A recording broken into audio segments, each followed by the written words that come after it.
And we are live. There we are live. This is the scary moment at the beginning of each show. Hello, everyone, where we find out whether we can actually be heard yet. So we wait and see in the chat to see if someone says yes, we can hear you, and then we start doing the odd hellos properly. So I'm seeing some hellos. Yes, we can be heard loud and clear. Excellent. We're back. We're back, everyone. Yes. Hello, everyone. Welcome back to the Indiecade Beyond Screens Alternative Controller Show. I'm Alistair, and here with me to my left is my co-host Tatiana. Hi, I'm Tatiana. So, the Alternative Controller Show is where we invite makers of alternative controller games to come and talk with us about their work, about their creative process, and to show us some of the things that they are working on, or the things that they've made, or the things that they do that perhaps inspire their work. If you are unfamiliar with what alternative controllers are, these are games made using physical objects, perhaps involving screens, perhaps not involving screens.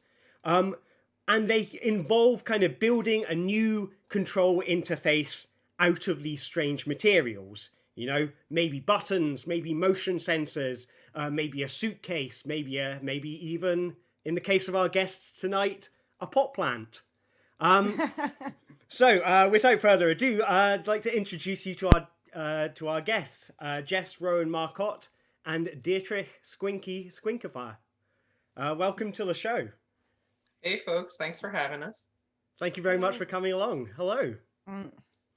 So, Jess and Squinky are both interactive artists based in Toronto, I believe. Or no, Montreal. So close. Montreal. So close. It's basically the same place. You got the time zone right. Good job. Okay.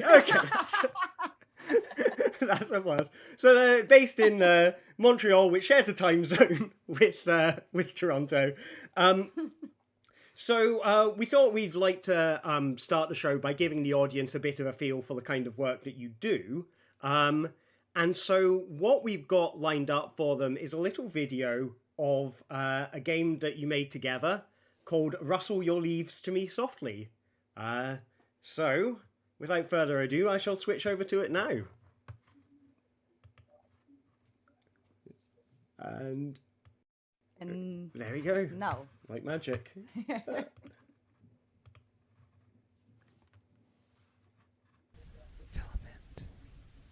anther, stamen, pollen. Blow your soft wind across my surface. Calyx. The sound is And soon a gentle rain will kiss my broad leaves, upturned to receive. Taproot. Let us breathe slowly together. Stem. There are substances within us that sustain us both. Leaf. Lamina. Petiole. Succulent. I transform your breath into something beautiful. Weekly synapse. Photosynthesis. Or a transpiration. The rain will come again. Condensation. Caress me beneath my canopy. Hydrosphere. Slowly fresh grow together. Would you like to be symbiotes? I trust you. Let us stroke my stem sincerely. Sublimate. There are substances within us that sustain us both. Blow your soft wind across my surface. My roots penetrate new ground. Let us stop and smell each other. Filament. Do I inspire you? Anther. I am so much more than the tiny pot in which I am bound. Our roots are tangled in ways that we didn't decide. I linger on every stroke of my leaves. Carpal. Stipule. Hypocotyl. I feel you in my roots and stem. You are a sun that never burns. Let us breathe slowly together. My spine shivers and trembles. Rustle. The feel of you on my dermis is sweeter than a drink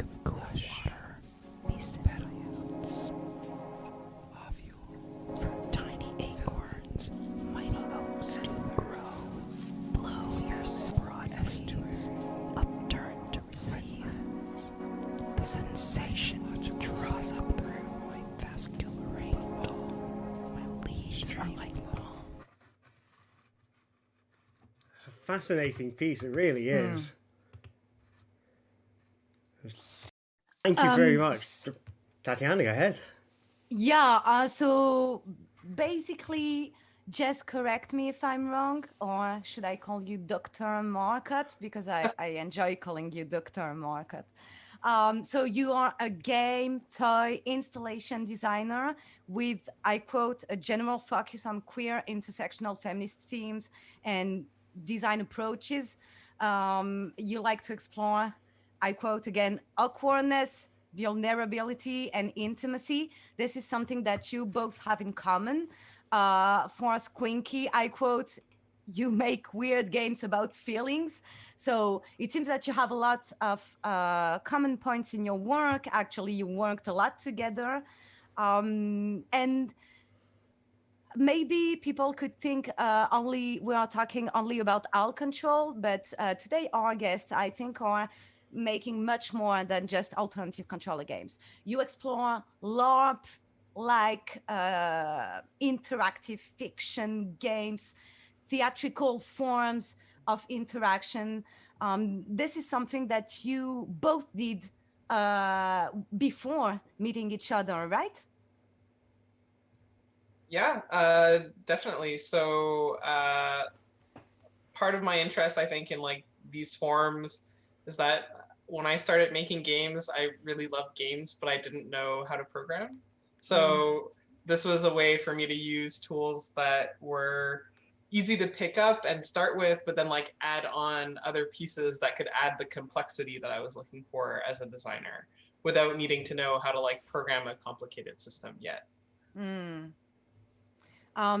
Because what when I did my research on you, I realized that you actually were a monitor during summer camps. Was it a context where you experimented with outdoor games, or not at all? It's completely unrelated, maybe. Oh, so the volunteer work that I did, actually, it sort of relates to the first altctrl game that I ever made. Hey. So I was like I taught kids how to scuba dive, like help them learn in like a summer camp, like scuba diving safety, and like watch them during their like field tests so they could become junior scuba divers. Okay.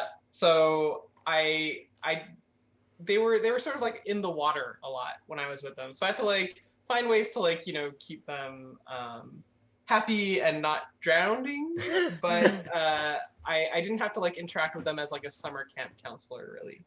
Okay.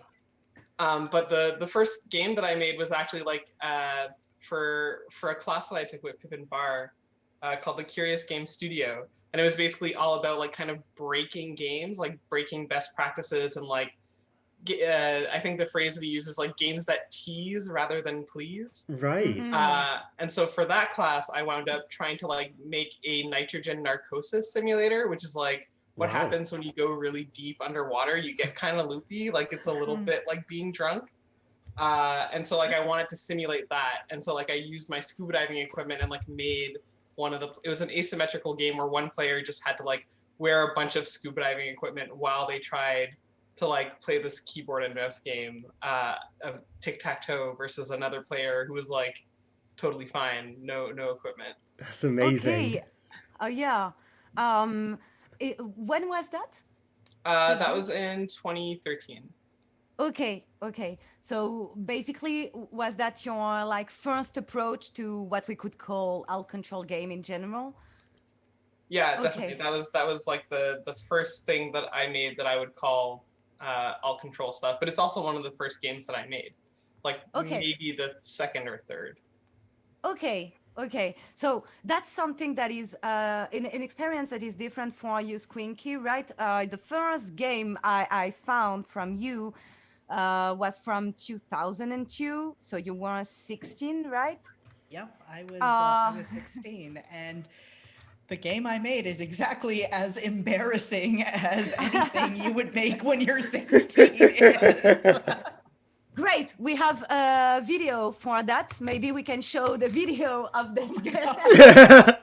So, heck Yeah. Would you be happy with that, or would that be horrifically Yeah, embarrassing? that's fine. All Go right. ahead. Like, I probably won't watch it.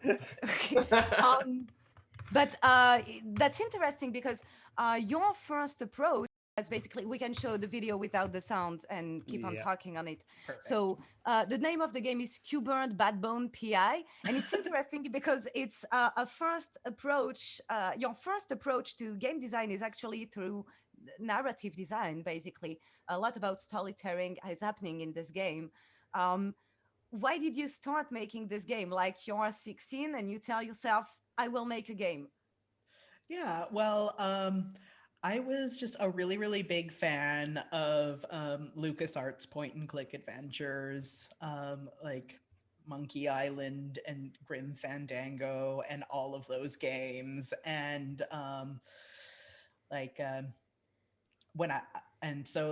I went online to hang out with people on message boards who were also really into these sorts of games. And from there, I found that people were making game engines where you could make your own. So I was like, ooh, I want to try that. I've always wanted to make a game.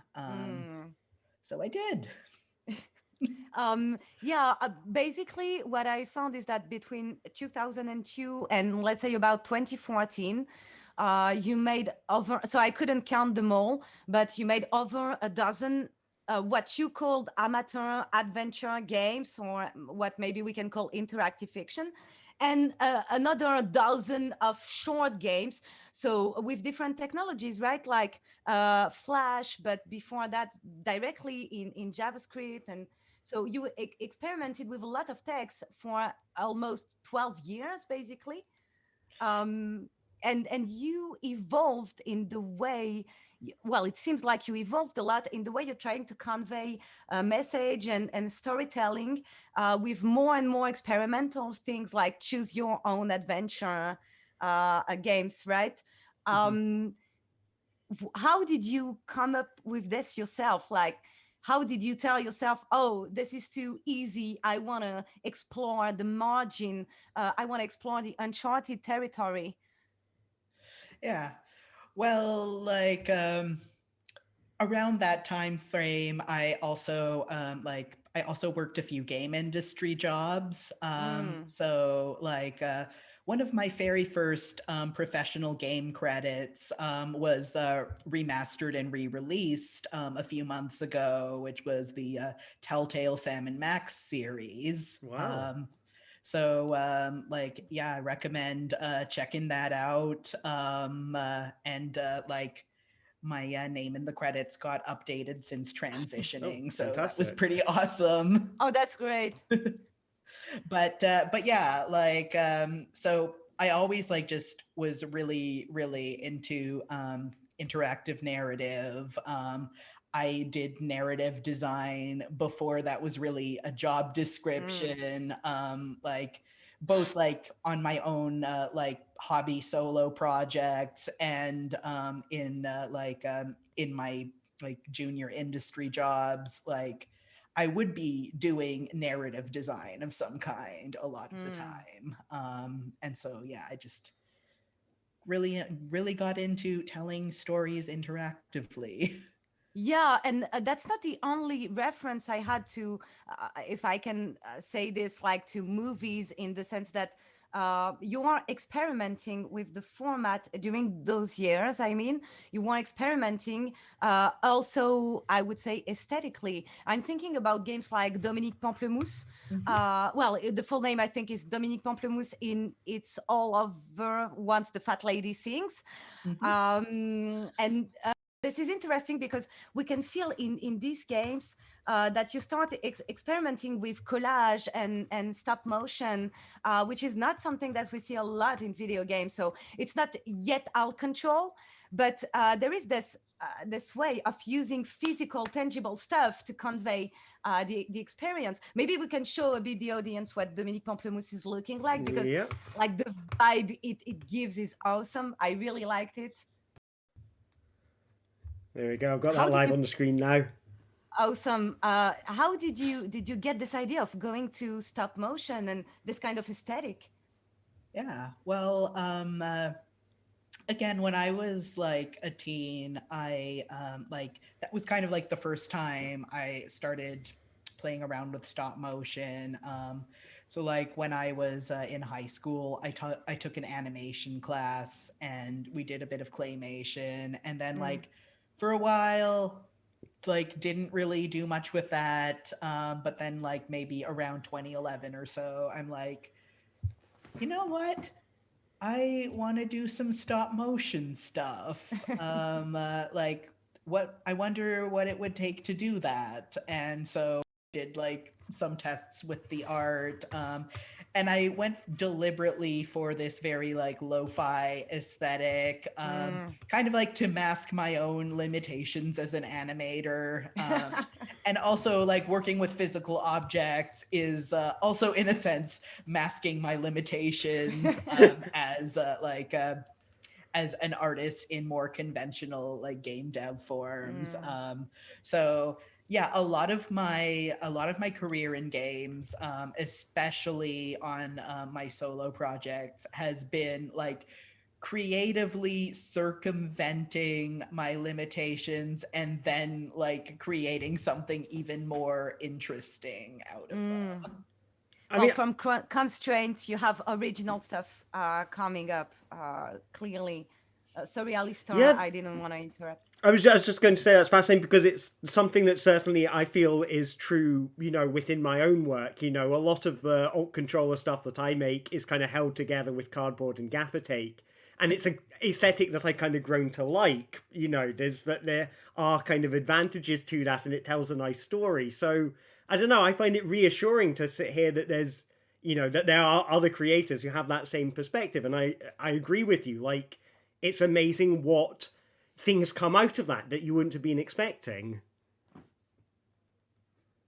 Yeah, for sure, definitely. And so to finish on your previous background, the first game I found from you, Squinky, that but maybe it's not the first at all, it's just the first one I found, was that is starting to make a real big use of physical space, let's say it that way, was Coffee, A Misunderstanding. I think it was your MFA thesis project from UCSC. And so I didn't get it all. I saw the video, but basically it's a LARP-like experience. Also at the Indicate, yeah, a lot of games from our guests today were at the Indicate. How did you come up with this idea? How did your MFA thesis become this? Yeah, so my MFA program was digital arts and new media. So it wasn't a games program. It was more of like just a new media art program. So a lot of people from a lot of different disciplines were around, and one of the first things I experienced during the program was we had a technical coordinator, Kristen Erickson Galvin, who had her own thesis project from her doctorate, which was basically like an interactive, not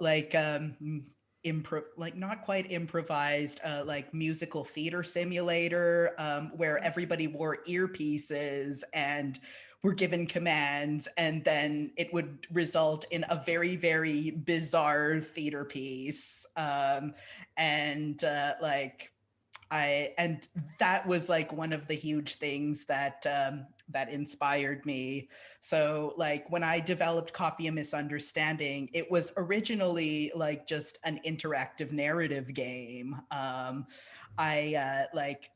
It wasn't until like I went through some like rounds of revisions and critiques that I decided, hey, you know what would be cool if this were like an actual theater thing where like, so I had all of this dialogue I'd written. Oh my goodness, my cat is off screen trying to poke around.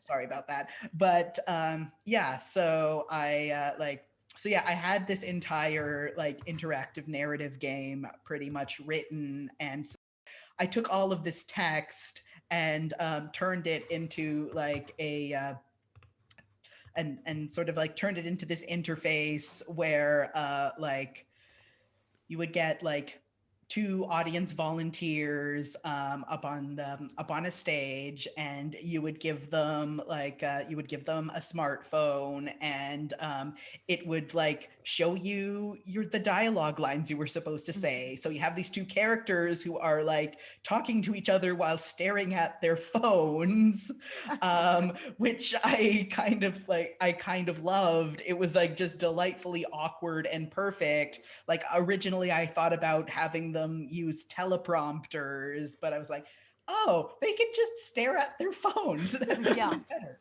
Oh yeah, and then I thought about using Google Glass at one point too, which would have been like extra weird, but yeah, that would be like a completely different kind of storytelling sort of thing. So yeah, it's like this. So then you like, and so what I did was I also gave some phones to other members of the audience who could like select the dialogue options from a menu of choices, like you would in an adventure game. And so that was what happened. And it all came together rather nicely. And the like awkwardness and technical fiddliness of it actually like worked out well in the story, which was about this very awkward parasocial like artist and fan relationship during a convention. And that works very well, at least based on the video. It's the awkwardness is definitely at the core of the experience. Like it's not, oh yeah, and by the way, it's awkward. Like it's the point, and that's really, really awesome. What's interesting is that in 2014, so this was your MFA thesis project, and meanwhile, to come back to Jess. You too in 2014 were in the middle of your MA in creative writing in Concordia, I guess. And you made the same year Intune, which is, well, we can say an alt-control game. I mean, at this point for me, it fits clearly the alt-control movement. It was actually an Indicate selection too. Yeah, we are showing videos at the same time. How did you end up doing Intune? What happened? So it's actually a game that started off as a jam game, and I think that's not too uncommon for alt control games to like, you know, because the stakes are different in a jam. So you're like, okay, I can do something experimental.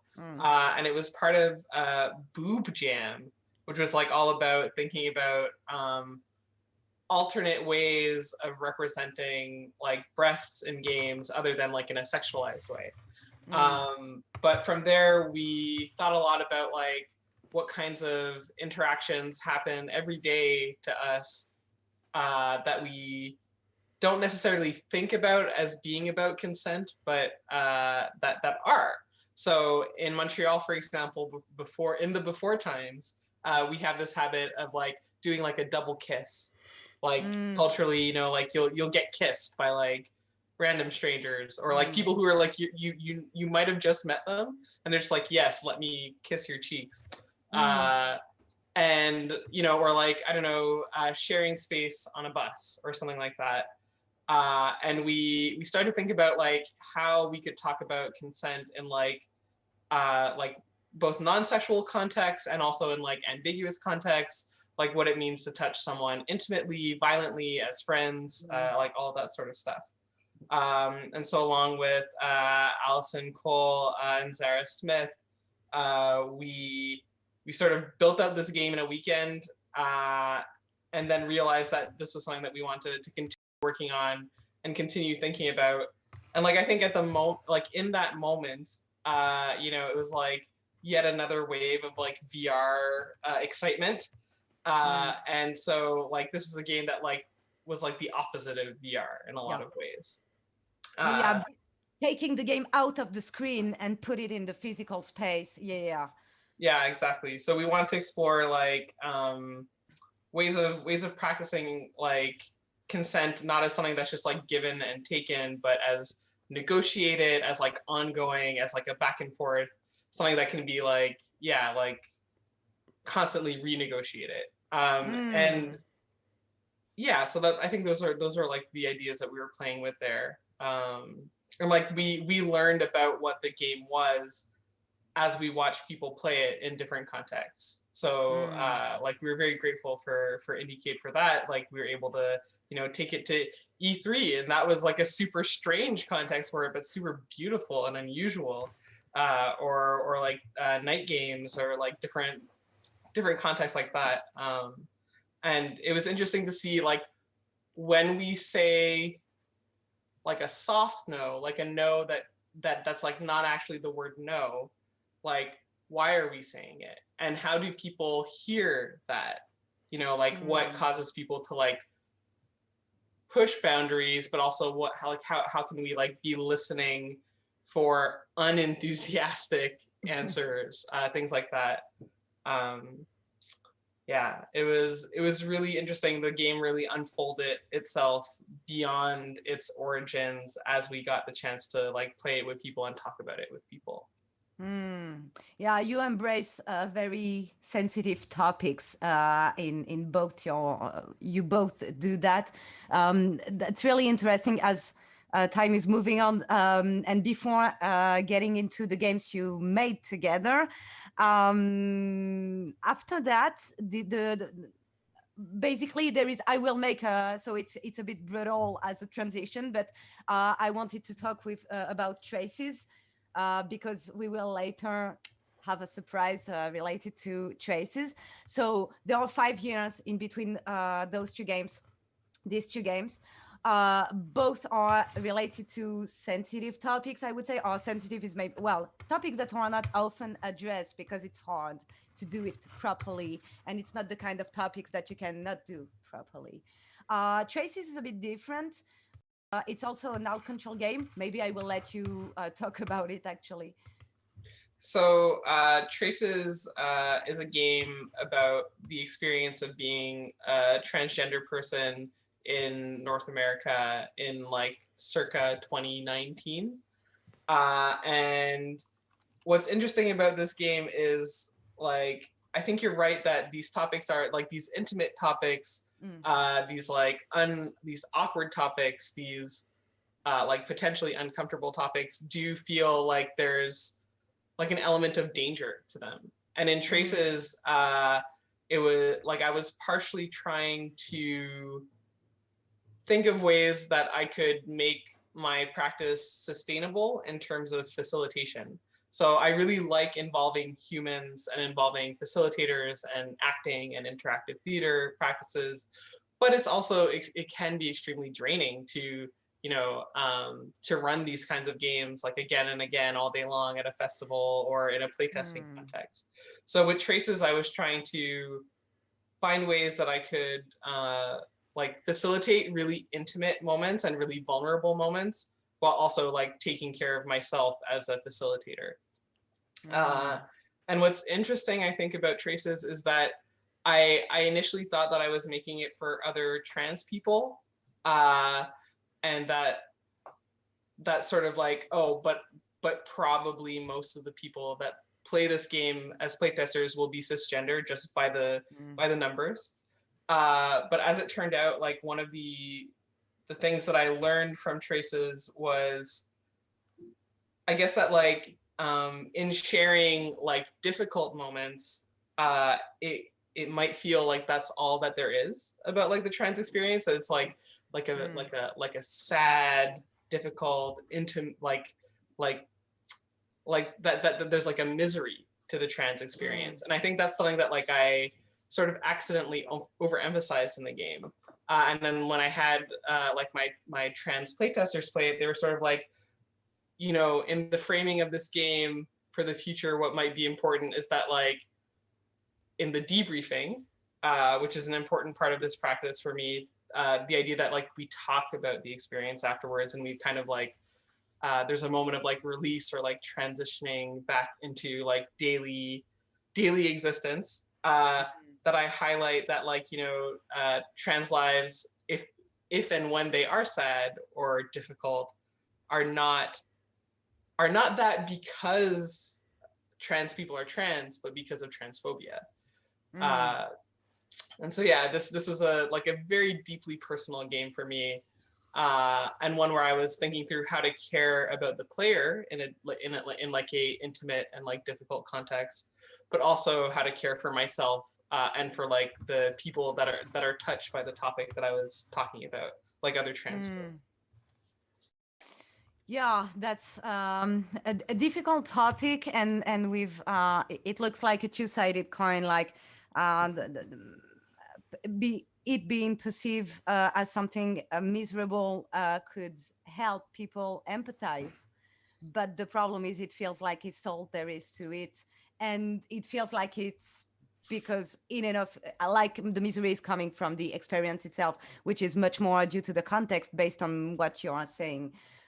In a context that would be more benevolent, the experience would be very different, I assume. Yeah, I think like in Traces there are like moments of love and like beautiful moments, I think, in the writing, but also like a lot of difficulty, and that like it's easy to hear the difficulty and like forget about like the love and beauty.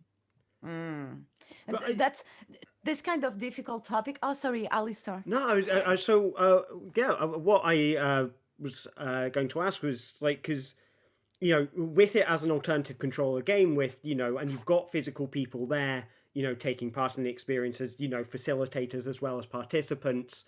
Like, I guess that creates an opportunity to have that kind of debriefing session that you wouldn't get in a purely digital thing. I mean, is that part of what draws you to, you know, making stuff with alternative controllers? Is, you know, that human interaction that it allows for? Is that something? Yeah, I guess, is it something that draws you to it? Absolutely, and I want to hear Squinky speak about this too. I think that we share this in common, and Squinky, you can tell me that like I want to be there to care for the player through the experience, and I want to make sure that they have the resources that they need afterwards to like reflect on the experience, and that's very, very important to me. Yeah, there is two parts of this question, like the alt-control part and the quasi autobiographic dimension of it. So maybe that's a good way to transition to, because we obviously we are mentioning your work, respective work, and then we'll talk about your common work. And the first work, Squinky, the first work you made, I wanted to talk about was You Used to Be Someone, which is also, well, not the most joyful experience ever. It's not the point. Am I right to call it a kind of walking simulator about depression? Yeah, that's basically it. Okay. But I mean, like, it is definitely about depression, but there was also like a certain cathartic joy in creating it. Like, it is this very like collagey, distorted funhouse mirror kind of vibe. So yeah, when I make things about depressing topics, I need to like have something like joyful and fun and funny in there, because like I don't know, like being able to like laugh at oneself and like find some kind of humor in the darkness is very important to me.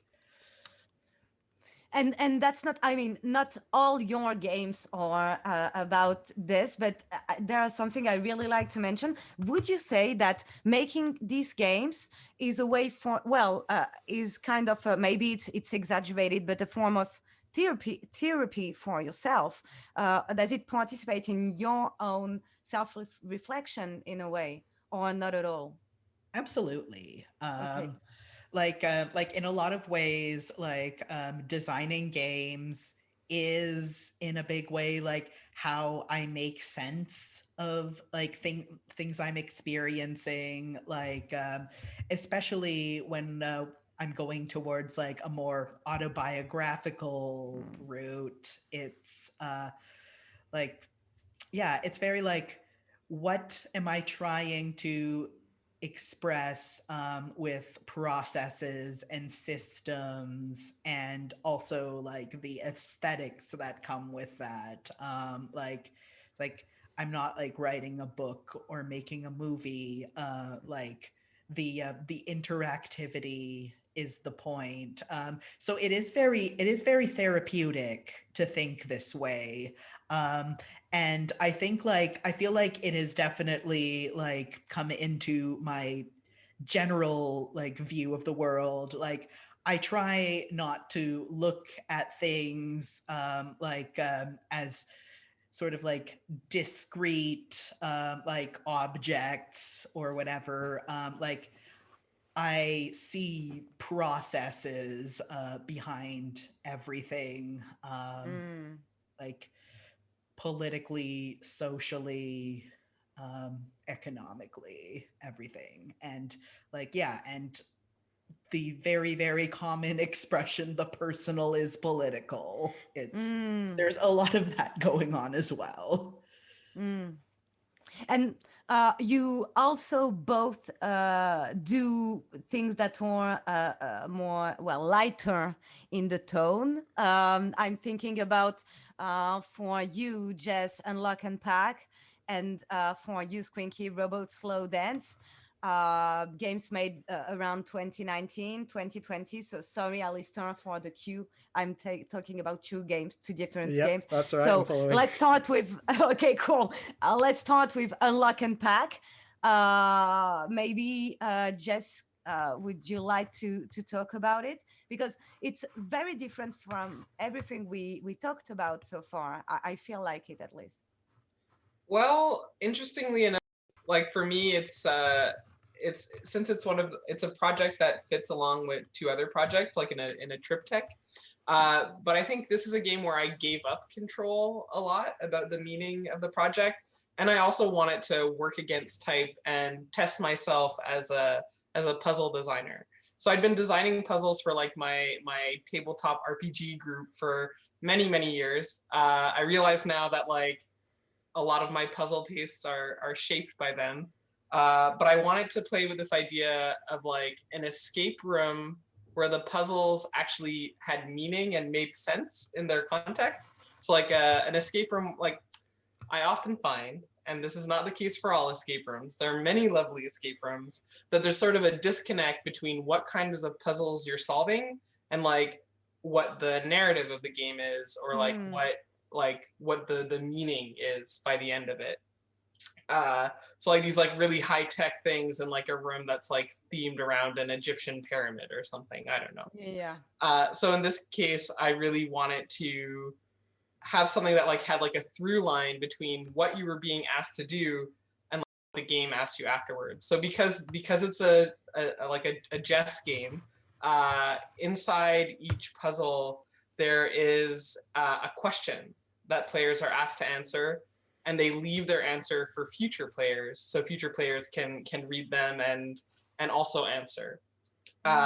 So my favorite example of like this trying to bring that through line between what you're solving and what the question is there's okay, this is a spoiler, but there's a puzzle that asks you that you need to find something on the suitcase handle in order to solve.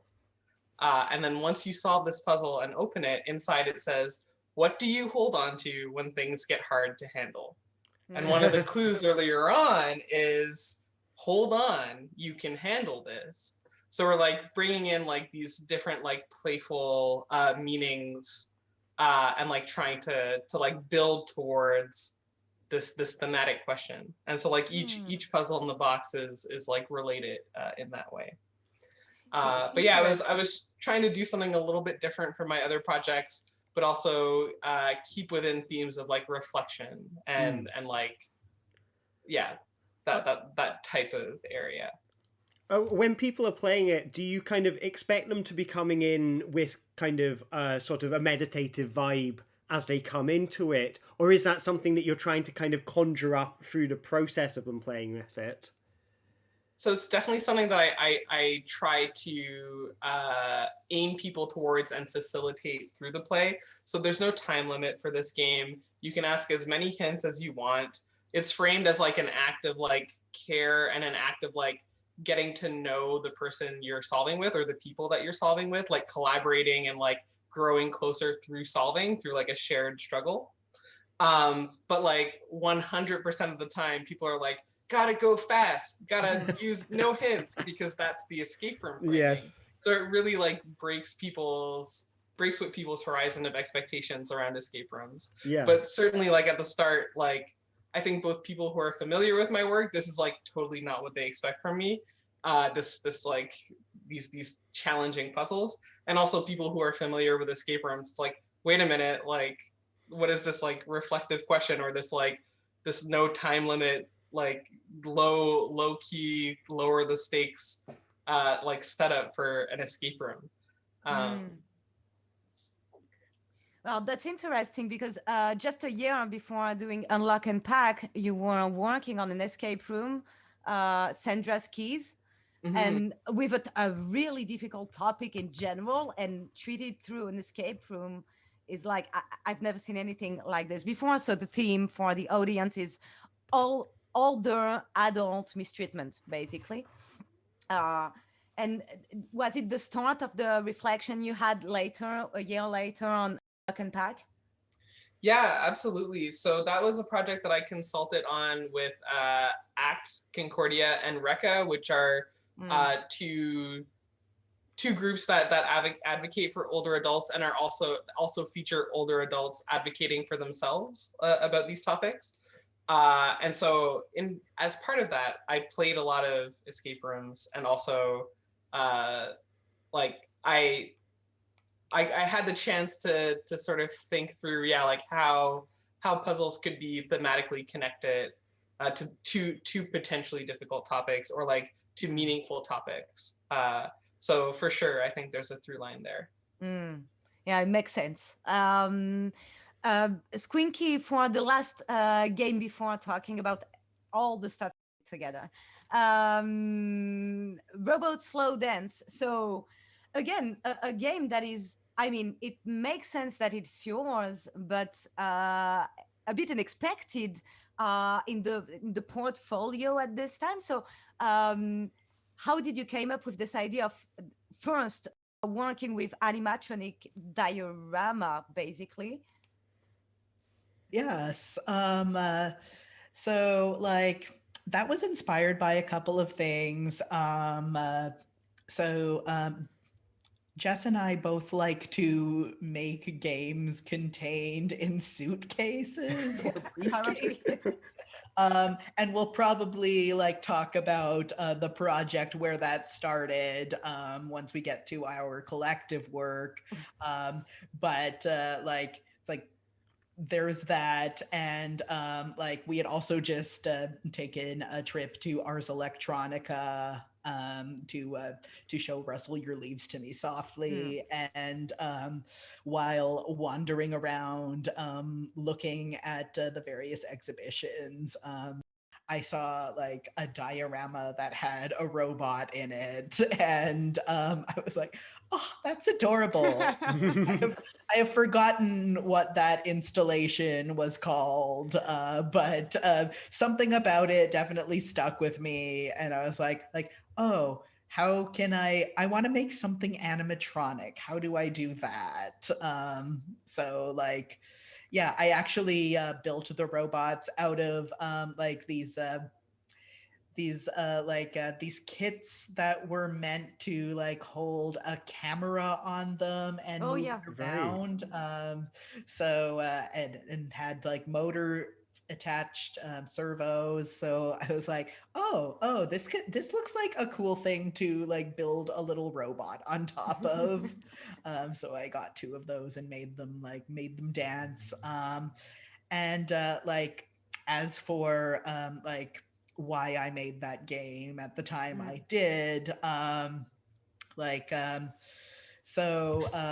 this was like, so I really like decided to work on this game. I'd kind of like been tinkering with it on and off for months. But it was like while I was really struggling with the PhD program I was in, and I actually like decided to quit. And like part of that was because I was like really struggling with like coming up with potential dissertation topics, and I had like all of this pressure to work on something important and meaningful and big and like Jess knows. No fun allowed. Okay. Yeah. But then I was just like, you know what? I just want to work on something that brings me joy. Like I want, and so like I just wanted to like make these like adorable slow dancing robots. Well, there is an intention in this. When the first image I saw from a slow dance robot, I actually thought it was a fighting game, because when you actually, I think in my mind, and I'm pretty sure I'm not alone, if I see 2 robots, one is red, the other one is blue, and you tell me it's a game and you can control each robot, I say it's a fighting game. So it's actually a surprise. It came as a surprise that it's not. And it's actually an intention that is interesting, like you caught me off guard. That's interesting, I guess. So yeah, like I was definitely like referencing Rock'em Sock'em Robots a little bit there.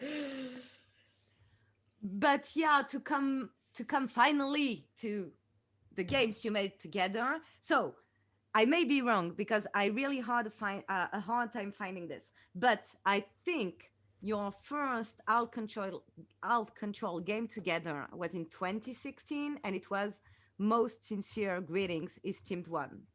I'm correct. Nice. Yes. Okay. Yeah. Cool. Researching. what, thank you. So was it your first game together at all? First completed game.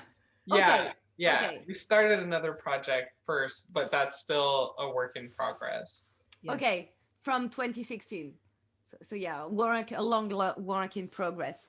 So how did you? I know it's from the Global Game Jam, right? So how did you end up working together, and why an alt control game?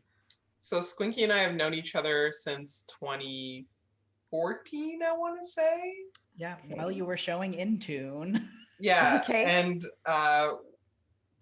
in 2015, I helped run this wearables incubator where one of the pieces of technology was like a meditation headset called the Muse.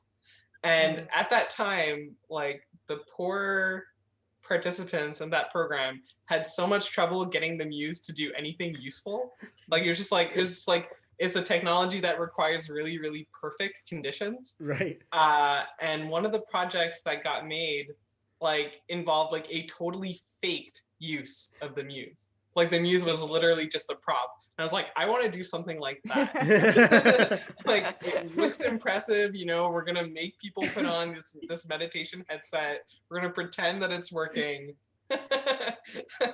And then we'll see what happens. Squinky, what do you remember from that jam, from that game?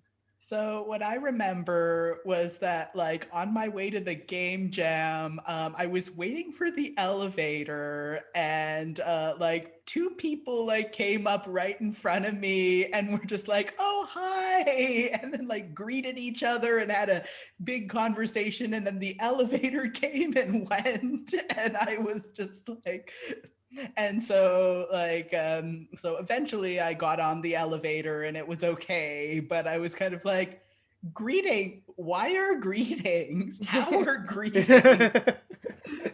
Right. And then the theme from that year was ritual, I think. Okay. If I'm not mistaken. So we were like, I think Squinky proposed like the ritual of greeting, and like, and again, I think it comes from that, like, for me, that Montreal, like, oh, we have these elaborate greetings, like these double kisses and like these these ways of working with that. And we also are big tracery fans. So like Galaxy Kate's or Kate Compton's tracery library, like, love it. Love it for procedural generation. So we started to make these procedurally generated libraries. We added in the muse and like this really like literal aluminum foil gong that made this amazing, satisfying, like deep gong sound when you hit it. And when you hit the paper plate, it makes a real gong sound. That's amazing. And we had our first playtesters, and our first playtesters were 4 people who were in the wearables program that I helped to run, and they looked at the muse and they're like, "Oh, the muse!" Like they're like, "We know what's going on here." Yeah. So basically, after that, you did the Global Game Jam together for a while, and again in 2017, so the year after. This is the context in which you made Rustle Your Leaves to Me Softly, I guess. Mm-hmm. Yeah, and then you improved it. So it wasn't just the jam final version. You improved the game based on that, right? We made some minor changes, but it's more or less start to finish, like that from concept to end. Like it all happened at the jam. We're just very sophisticated jammers. Actually, It looked improved. It looked like you improved it a lot, but not. Okay. And how did you come up with this idea? Did you wait for an elevator again this time, looking at a potted fern, and this is what it inspired you? So there was a local theme that year around sustainability, and somebody decided that it would be a really good idea to just like bring in a bunch of plants and like see what happened. And at the time, I think Squinky and I both were talking a lot with Ida Toft, who like is formerly or maybe also still currently part of the Copenhagen Games Collective. And they were telling us and talking to us a lot about like kind of non-human agency and like, Donna Haraway and like different kinds of ideas around like the non-human, and not just like pets, but like rocks and dirt and plants.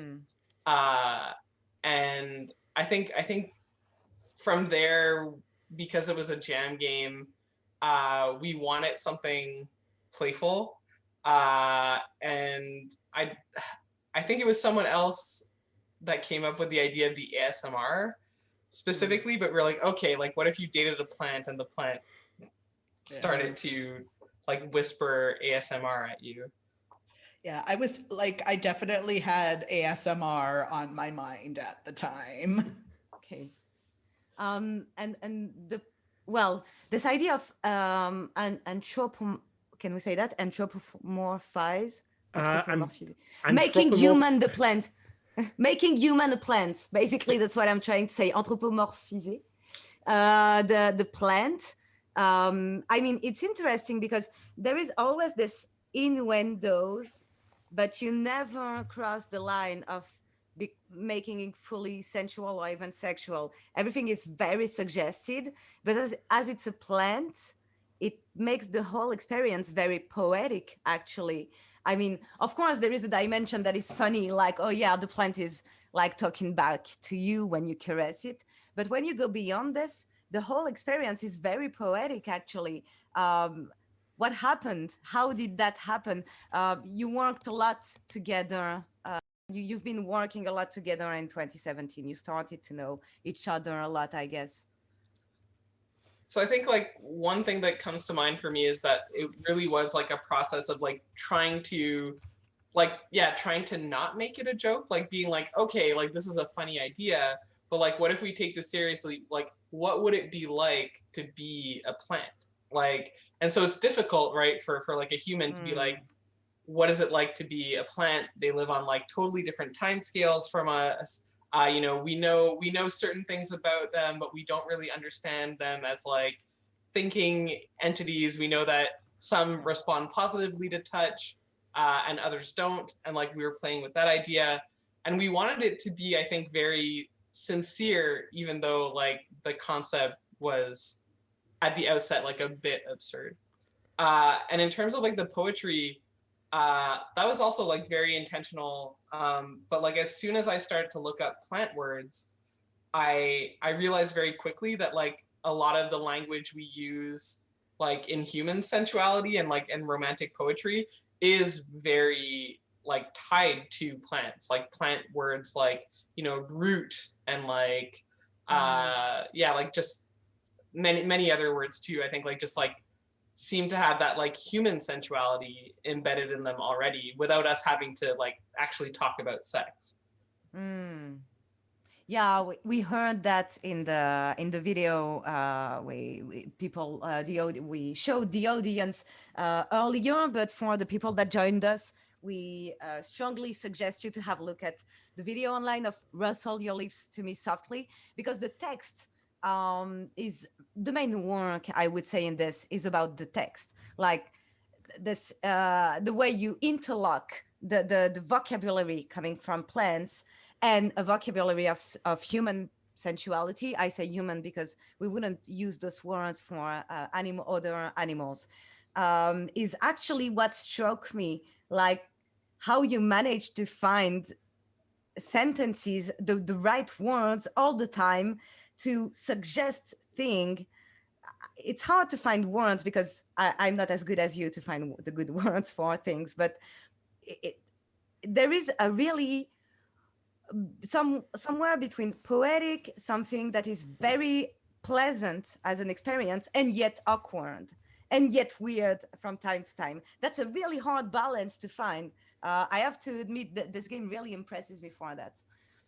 Oh, thank you. Yeah, I think what's then another thing I want to be sure to mention is that each like relationship between plant and human is actually like unique in this game. So Squinky, when they were programming, used an extremely large resistor to be able to really finely tune the conductance readings. And so in a nutshell, what this means is that like your conductance as a person and the conductance of the plant and the conditions that you play under affect what kind of audioscape and what kind of playthrough you'll have.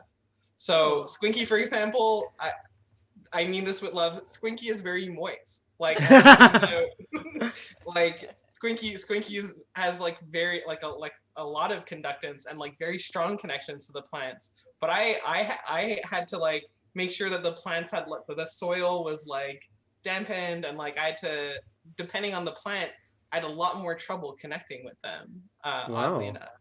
So I mean, oh, go ahead, Squinky. You're about to speak. So this is like I was going to mention this a little bit before, but the design for this game on a technical level ended up like actually being a lot more like beautifully simple than we were expecting going in.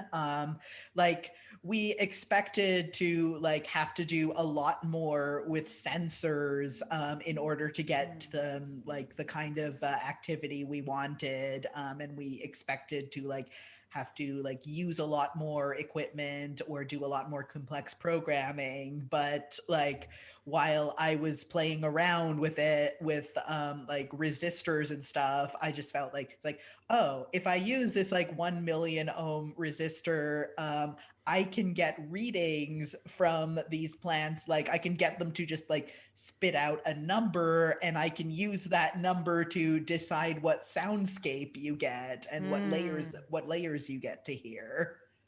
And is like, That's interesting. does that the numbers that you get, do these change based on the way that you touch it as well? Like is it so it's so people have a kind of conductiveness that's unique to them, but also there's a conductiveness that's unique to the way that you're touching it. Yes. That's fascinating. Yeah, so it's like, wow, this is like very little, like comparatively little work on our part, but just like this like human to plant interaction, like with the soil and the like and conductivity, like the variance that's already there is already like so like interesting that we don't have to do as much extra work. Yeah, I mean it's so I guess it's sensitive enough to the changes from person to person and from type of touch to I guess create the illusion of being sentient and alive and I guess able to listen to this touch. I mean, is that sort of sense of creating an illusion that can kind of be bought into by the player, is that something that's quite important to you? I mean, I feel like there's kind of, you see bits of it in some of your other work, like just like you talked about with the headsets. I love theater. I love alt controls for like making us feel like magic is possible, like these invisible like ways and technologies, and it's like it just works. It's really something that I love a lot and I love to play with a lot. Yeah, I just think it's like alt controls as magic is like just so rich. Well, it definitely works to enchant the daily surrounding, and clearly Rustle Your Lips to Me Softly is doing that. Like, well, it's freaking awesome. I really recommend people to at least look at it online. Unfortunately, I assume you are not showing this game a lot right now, neither nor any game actually, but no, but the code is open source. Wow. And you don't need very much equipment to make it work. Like you can build this game for yourself. Okay, so for the audience, you can rebuild the game yourself. I'm eyeing up my plant in the background. Yeah, I'm actually looking at my plants. So we talked a bit about your shared love for suitcases. So let's talk about the truly terrific Traveling Troubleshooter, another game you made together. Actually, a game with a suitcase, but made for the two other games we mentioned with suitcases. So our whole thing is one day there will be enough Jess and Squinky and friends suitcase games to have an exhibition that's just suitcase games. That would be like awesome, especially because you use the suitcase not just as a container, but as a part of the game. We talked a bit about, for example, the interactive handle, but here the intention is a bit different. It's about emotional labor, among other things. I will let you talk about it maybe because you probably have more to say about it than I do. Squinky, do you want to start us off?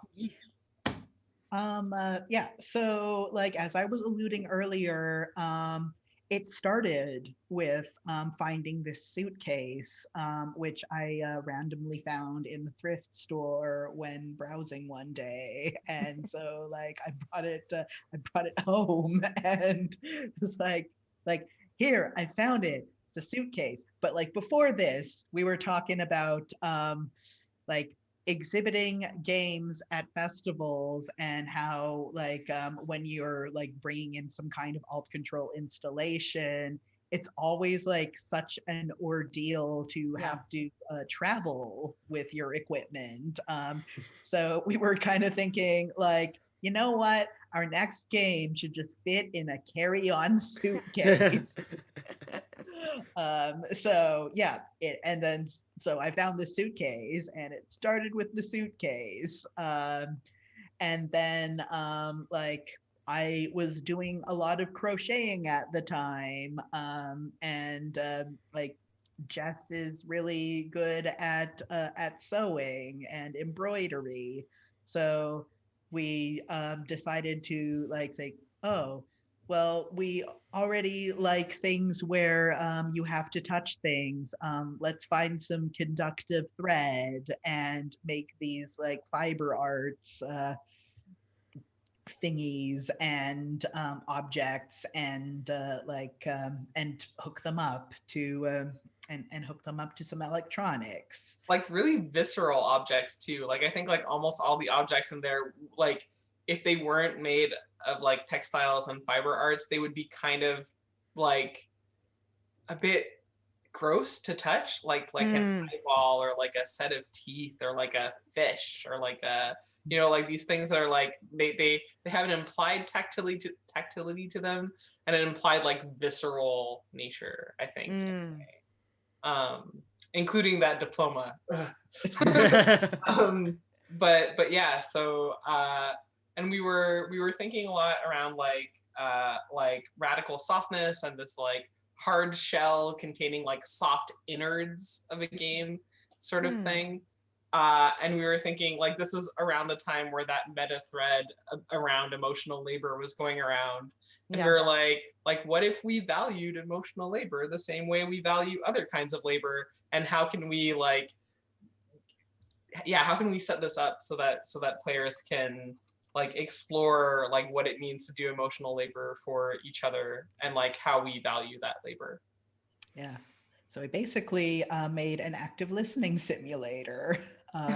Assisted by prompts from these adorable little soft objects. Yeah, it's kind of like tarot in a way, in that there's like these kind of like literal objects to think with, and they also give you prompts that you can like reflect on and like be like not quite, but it gives me an idea, or yes, like that also makes me think. Like yeah, just these ways of like thinking through doing and acting. And also I think one thing that was important to us was like thinking about this figure as like a bit of an outsider. So like one of the players is a traveling troubleshooter, right? So like the name of the game implies, and like the otherness and like queerness of that, and like, you know, like the idea of like a seer or like a person who doesn't quite fit in their context, but who has like a useful service that like is commodified in a way, or not recognized the way that traditional labor is, but still very much necessary to the way that, you know, society functions, for example. Yeah, and we were also very careful to like on the matter of payment, we didn't just want it to be about money. We wanted it to like, so we had these little coupons where like players are invited to represent their payment as they negotiate what it is. So like you can write it down, you can draw a picture, and the suggestions we gave are for like it's like it can be an object, or it could be an abstract concept, or it could be teaching somebody a skill, or your soul. Or your soul. Depends how much you value the. Yeah, how much does it worth? That's the question. That's interesting because the moment you open a suitcase, you enter a form of intimacy. Even if you know that you are in a context where the suitcase is the container of a fiction, it's not the same as launching Netflix to access the storytelling of a movie or a series. So the moment you open a suitcase, even if you know it's a game, you enter the intimacy of the suitcase, at least at a symbolic level. And somehow, if there is something soft inside of it, plushies, shirts, well, that's the personal objects of someone. So I really like how you enter this topic of intimacy just by having a suitcase, like everything. But that's something that is pretty common in your works. Um, Everything is really meaning something, and you talk about it with by being really humble.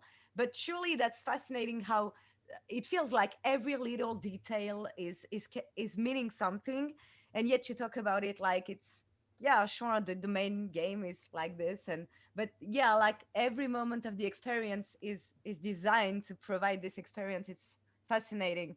um and there is nothing to bounce on this because it's just a compliment, so I will move on. Well, thank you. No, that's okay, don't thank me. That's just what I think of your work. But yeah, in 2019 you started an artist collective. So am I right to say Soft Chaos is an artist collective with two artists? Three main Three, okay. artists plus rotating guest artists per project.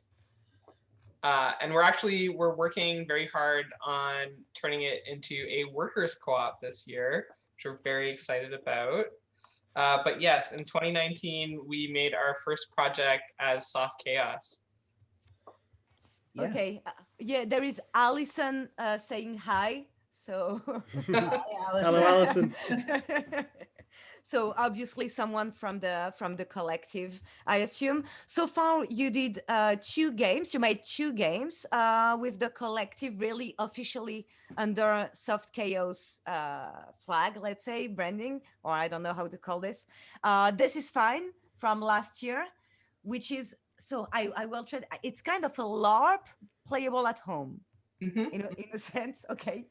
And very recently, like few weeks ago, so this will be the transition with the final part of the interview, Denial and Yearning. It was like, when I saw it on Itch, it was like 2 or 3 weeks ago that you put this online, right? So actually, there's one more very important project that is not officially released yet, Oh. but that has Working been on it. play tested very Oh. widely, and that we were really lucky to bring to a bunch of like theater festivals and like similar unusual contexts. So, but I will. Okay.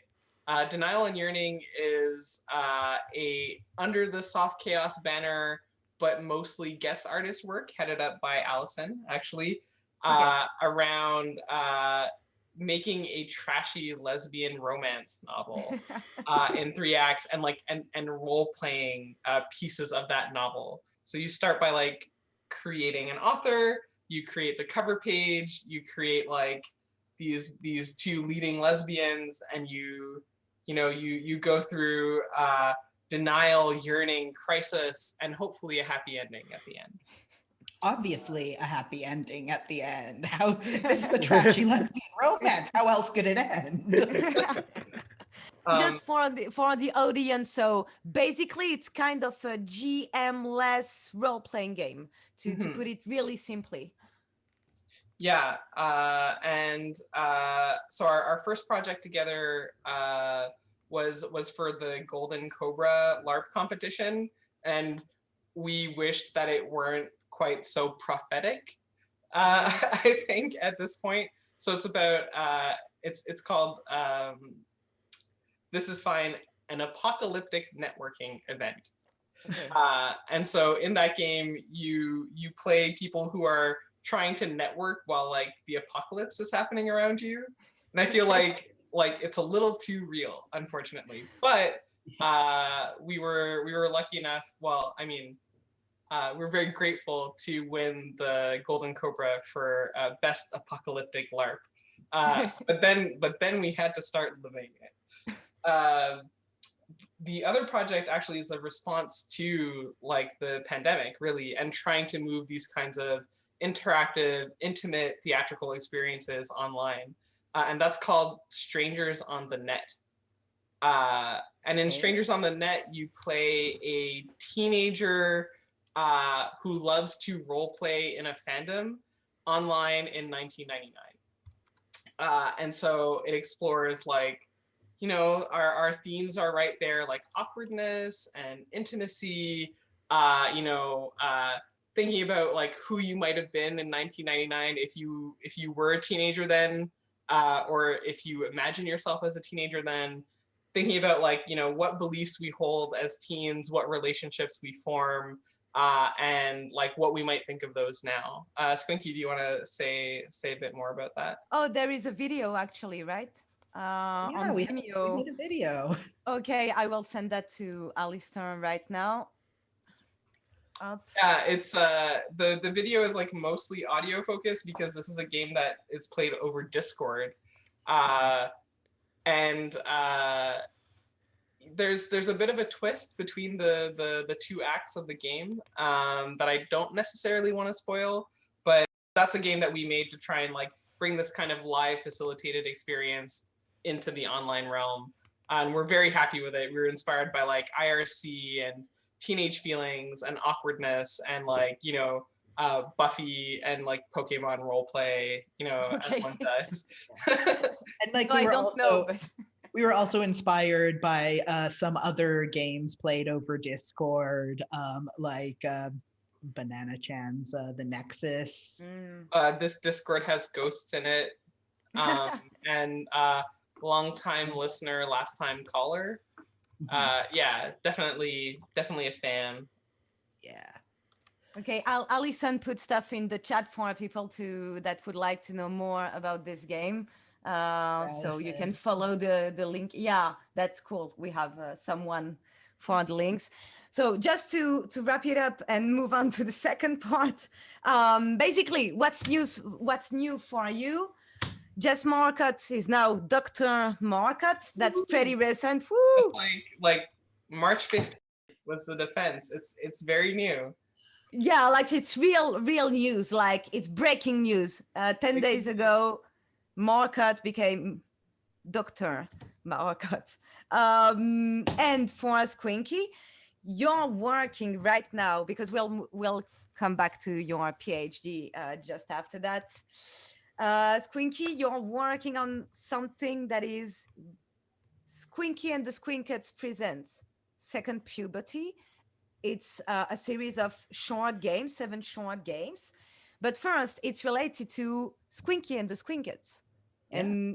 And this is a band or of some I mean, sort. like it's kind of a fake band. It's just me. It's like So cool. all of my like solo musical, but I guess also like but I guess also like not just musical projects. And it's kind of related to like how through digital technology I can clone myself. And so you made different mini games, well, short games for this experience. We have videos of this, we can show some. What's the idea behind connecting music, live perform music and games? How did you come up with this idea? So I decided it would be cool, when I make like short games on their own and release them on their own, they like maybe some people will notice them, but then they kind of like fade a bit into obscurity, and sometimes all I have energy for are making like shorter games, especially in terms of solo work, and especially during the pandemic. Like it's become like a lot harder to focus on like one larger project. So what I thought about doing, like, what if I made an album of games? I'm not the first game developer to come up with this concept.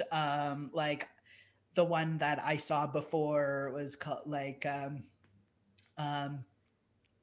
there was like East Van EP, which was a like kind of designed as an album, but I thought about like my own take on what an album of games would entail.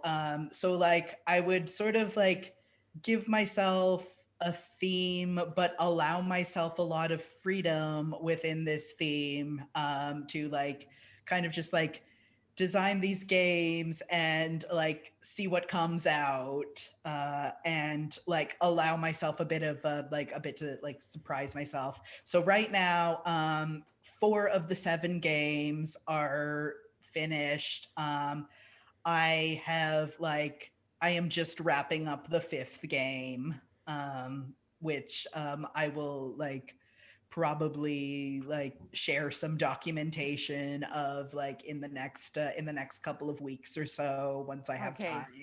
time. But yeah, so at the moment, they are only available to people who support me on Patreon.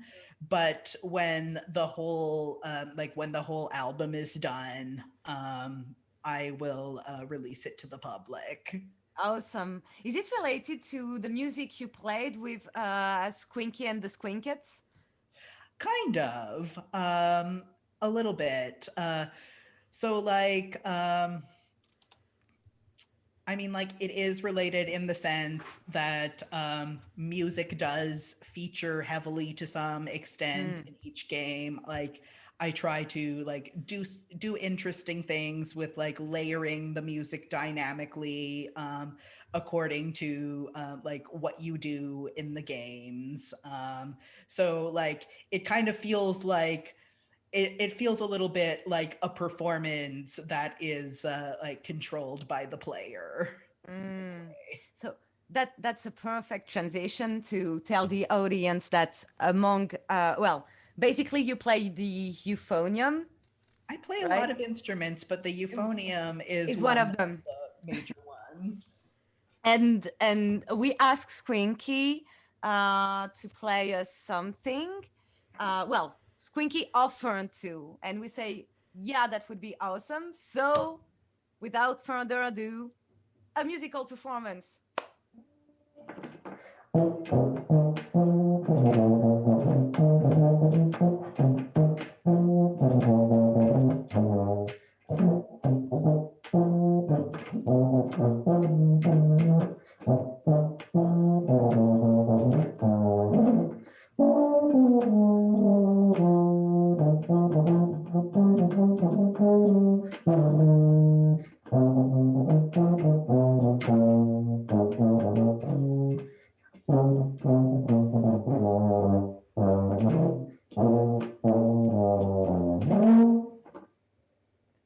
Awesome. Woo! Squinky, Squinky. My camera fall down. I was so enthusiastic. That's awesome. I don't know if in this show we will have people playing often, music often. So that's great. It's a lot of you have big lungs to we could tell that it requires a lot of breath. Me as a smoker, I wouldn't be able to do it. That's insane. Like that's such unexpected. Thanks a lot. So the transition will be brutal because we will talk about Jess's dissertation. So it's fun too, but in another way, in a way that is much more quieter. You bring us part of your dissertation. I don't know what I'm laughing. So you bring part of your dissertation. Would you like to show us this? Sure. So I brought 3 objects from my diss, one from each of the games. So my dissertation involved research creation. And what I did was I made 3 games across 2 years, interrelated. And while I was doing that, I studied the process of making them through a method called autoethnography, and also through like documenting every single step of the way, really trying to like get to avoid like that kind of like justification after the fact when you're like, oh yeah, I did that and I don't really remember why I did it, but it must have been this because this sounds good.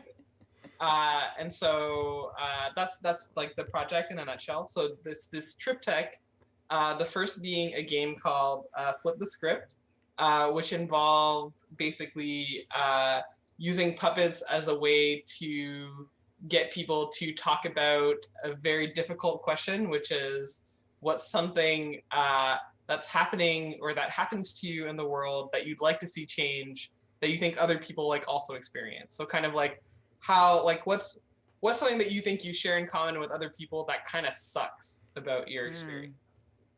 And so Flip the Script involved like teaching people how to puppeteer, getting them to have these vulnerable, intimate conversations, getting them to do improvised scenes with the puppets about those topics, and then debriefing afterwards. And when I talked about traces and my desire to like take care of myself as a facilitator, traces. So Flip the Script is exactly why, because it was just so much work for me, so much work for the players, like a really meaningful game, but a very difficult one to play and facilitate. So this is Drake, named after rapper Aubrey Drake Graham. And so this is one of the puppets from Flip the Script. You made it yourself? You made the puppet? Yeah, I did. Yeah. So it's incredibly well done. Oh, thank you. Yeah, I used a pattern it's a pinhead puppet pattern. But yeah, I use my sewing skills.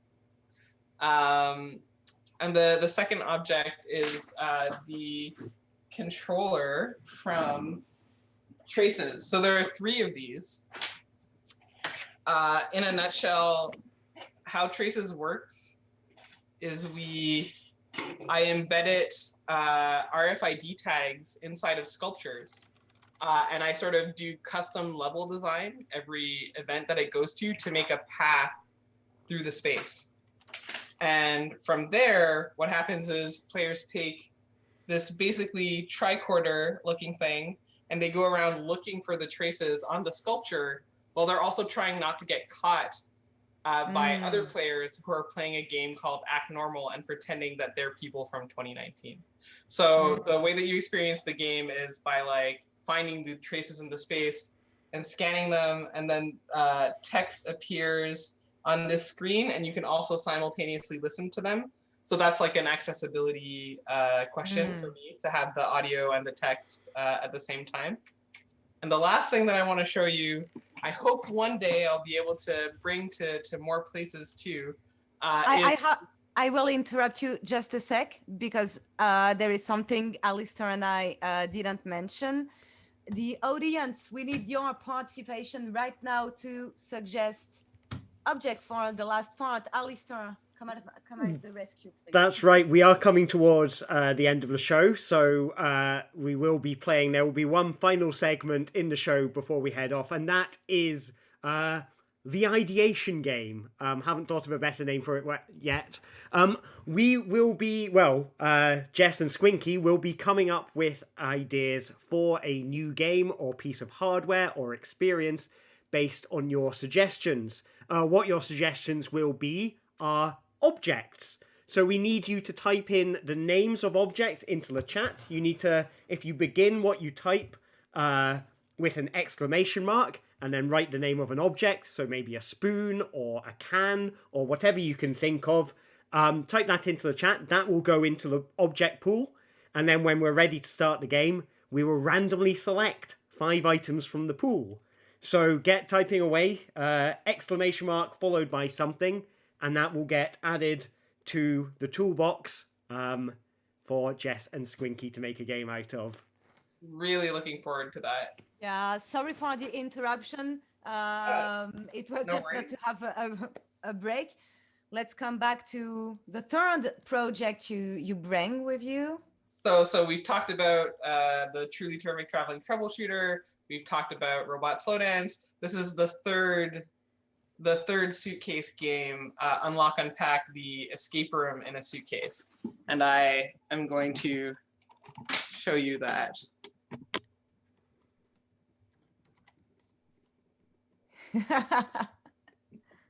My terrible camera skills, but so this is sort of what you see when you open up Unlock Unpack. Because it's a prototype, I never did manage to like find a way to fit everything in together when it's set up because of the wires. But sort of there are these different elements. So there's a BBC microbit hanging out over here. And then there's a mysterious, it's reversed, but there's a mysterious triangular box asking you how many triangles. You might notice there are some other triangles hidden around. I think I can, oh, yeah, I can see a couple. Mm-hmm. And then there is this puzzle, which seems to be linked to this box over here, which says complete the ritual. Right. What the ritual is up to you to discover.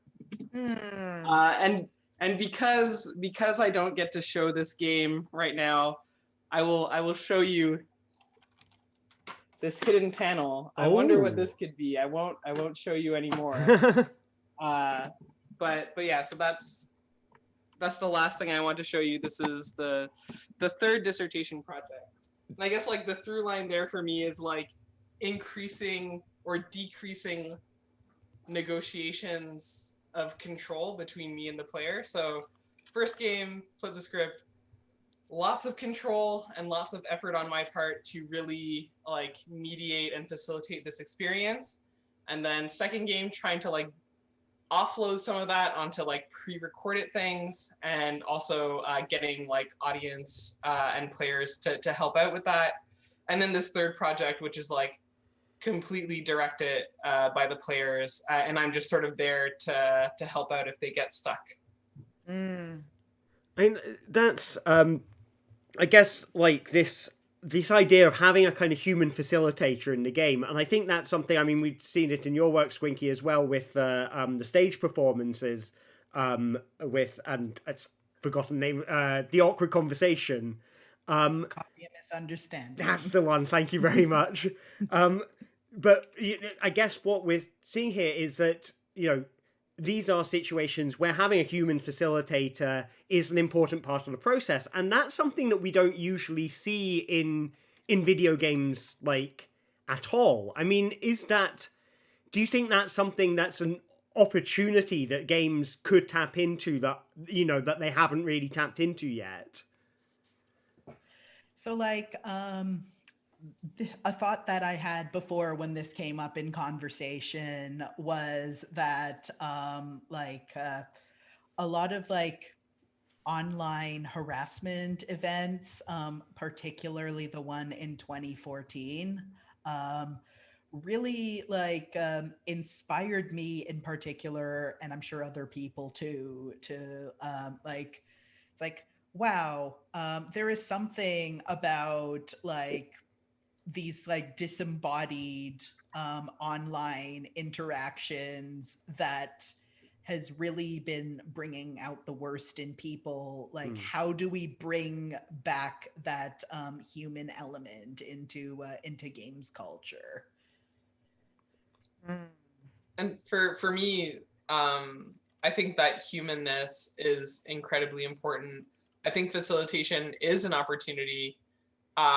You know, us alt-ctrl folks, we're already probably anxiously trying to make sure that our games don't break when we're showcasing them.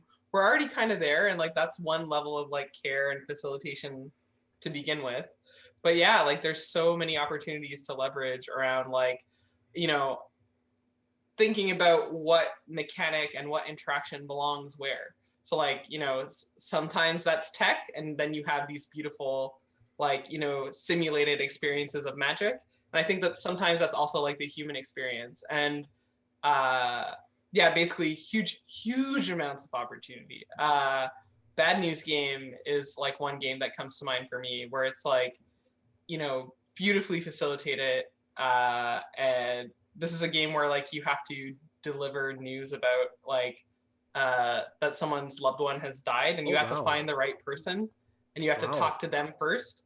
And the creators of Bad News Game, the Expressive Intelligence Studio, each time you play that game, they have generated, like procedurally generated, an entire town full of people for you to interact with. Wow. The person that you're interacting with is an improviser who plays every character and who just like closes a curtain and opens a curtain and is a different person each That's time. amazing.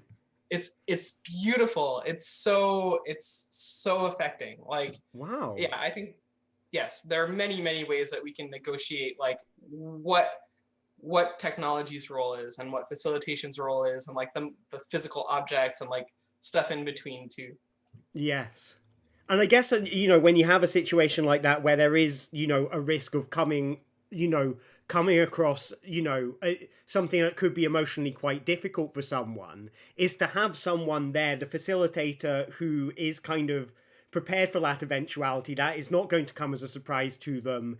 And, I guess that is quite an important thing. I mean, I guess, with and I'm sorry for forgetting the name of the game, with the dragon puppet. Flip the script. Yeah. Flip the script. That's right. I mean, do you feel like because you're the person who created the game that you're in the best position, to provide that kind of role of caring, that kind of caring role? Is that something that can be taught to other people? So this is like my ideas around care and facilitation are definitely something that I take from LARP and like debriefing in LARP. I think that when you start to facilitate a game or do a performance, you start to like find a pattern of like what feels right, like what's your pattern, how do you explain stuff, like, and I think that's true for any kind of showcasing. And that can be hard to teach, but it is teachable. Okay.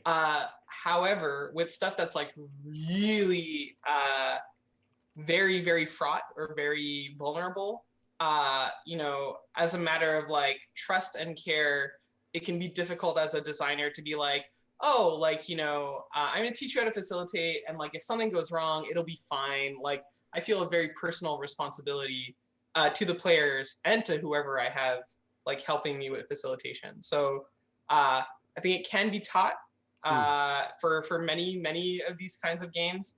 I think Flip the Script is one game that there's a lot of knowledge around like intersectionality and like mediation and like just a bunch of like particular skill sets and a lot of energy that it takes to have like a constant attention to the players. Yes. It's not that's one that I wouldn't teach someone else to probably. But generally, yeah, I think like there are many ways to facilitate, and part of like learning to give up that control for me is also learning how to like transfer that knowledge and allow other people to run the game their way. Yes. Yeah.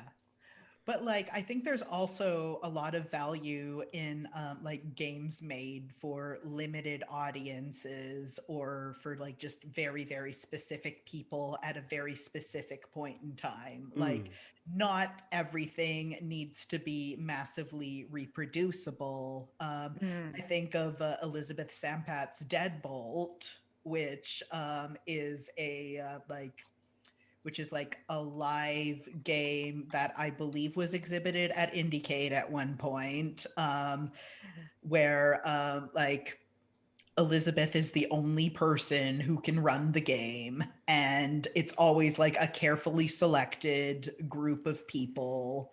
And there's like a lot of care put into like the circumstances around who gets to play it. And I have actually never played the game itself before. But I just like admire it so much. Yeah, I never heard of it, and I'm looking at it right now. It's incredible. The only other example I have like this is Boulevard d'Esca.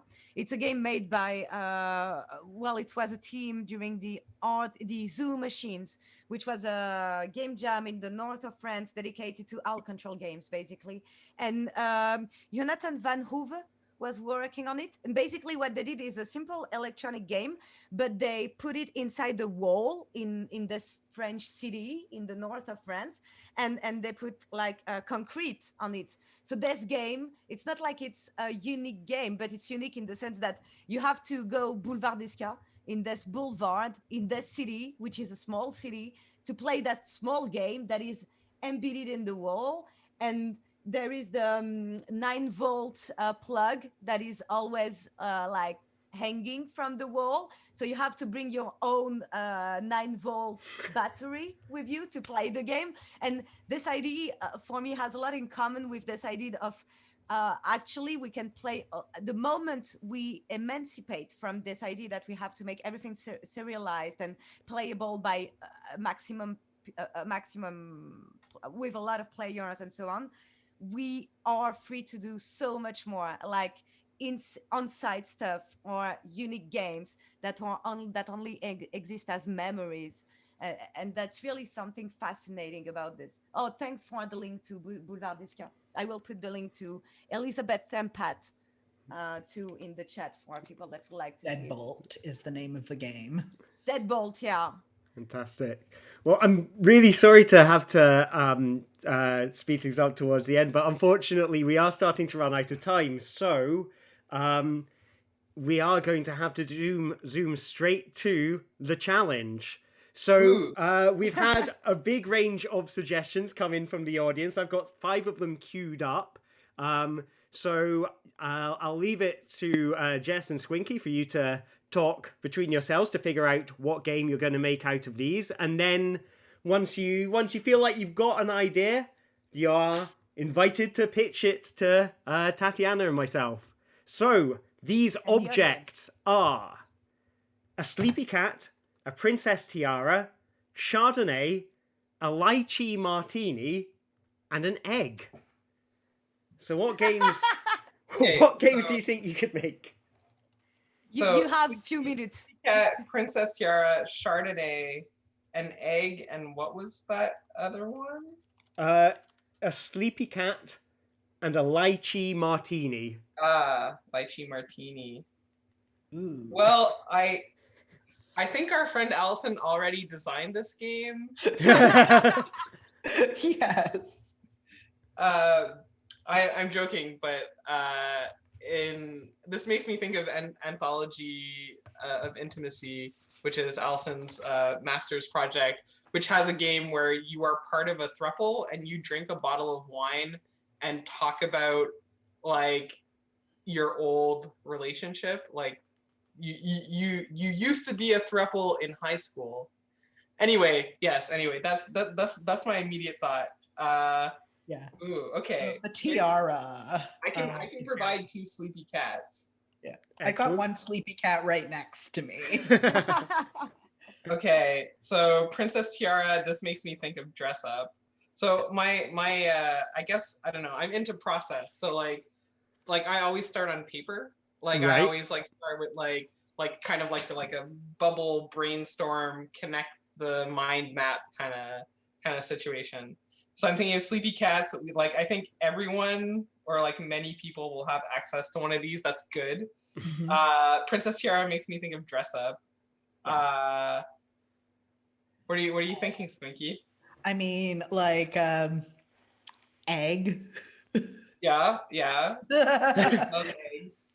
Yes, there's a lot you can do with an egg. Right.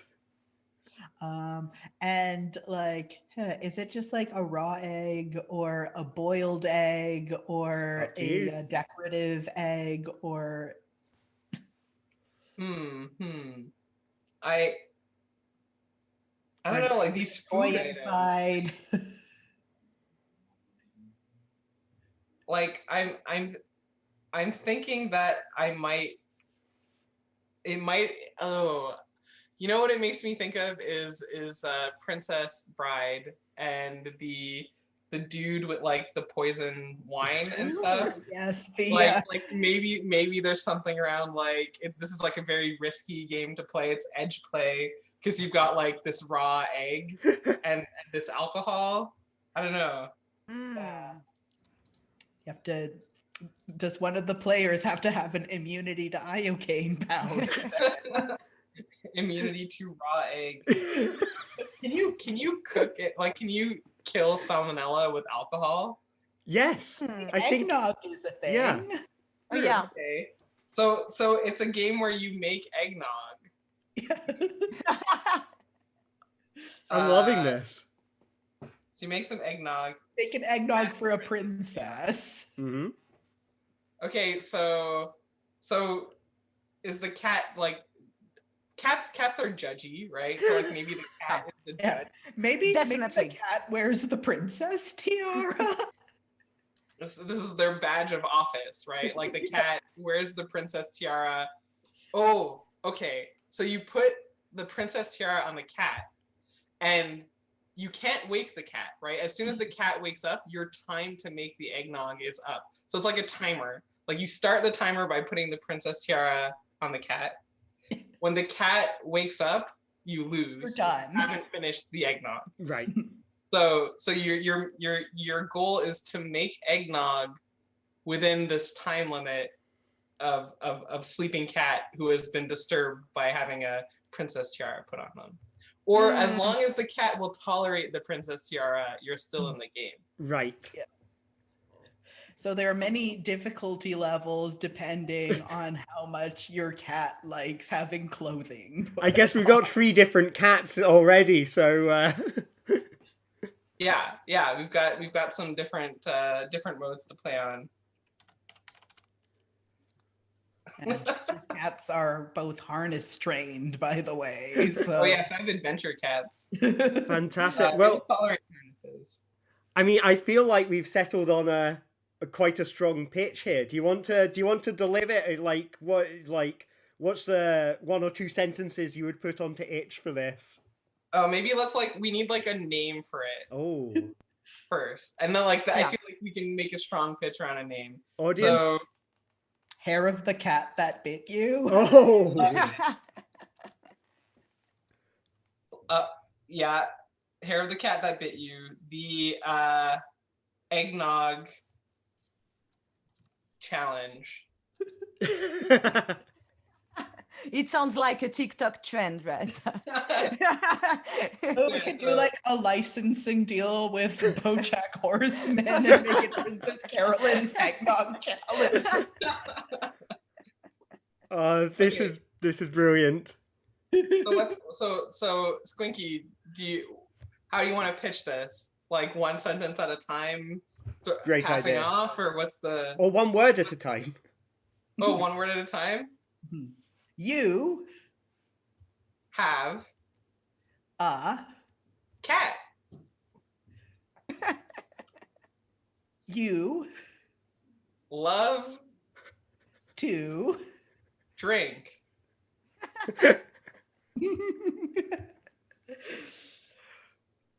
you Have to make eggnog with an